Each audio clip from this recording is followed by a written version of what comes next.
सरकारी कर्मचाऱ्यांसाठी अतिशय आनंदाची बातमी आहे. मोठा आर्थिक लाभ मिळण्याची शक्यता. 2 मार्चला अंतिम निर्णय होण्याची शक्यता.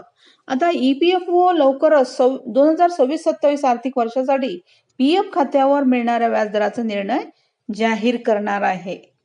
आता PF व्याजदर वाढवण्याबद्दल शक्यता आणि यामुळे कर्मचाऱ्यांना जास्त परतावा मिळू शकतो असा अंदाज वर्तवण्यात येत आहे. 2 मार्चला अंतिम निर्णय होणार आहे. तर EPFOच्या केंद्रीय बोर्ड ऑफ ट्रस्टीजच्या बैठकीत निर्णय घेतला जाणार आहे.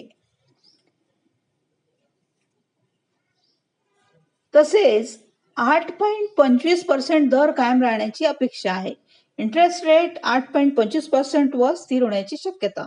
2 मार्च 2026 रोजी अंतिम निर्णय जाहीर केला जाऊ शकतो. आता सध्याचा व्याजदर मागील वर्षासाठी 8.25% राहिला होता.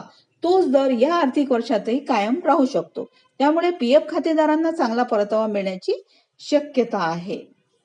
PF व्याजदर बदलल्यास लाखो खातेदारांच्या भविष्याची बचत वाढू शकते. थँक्यू.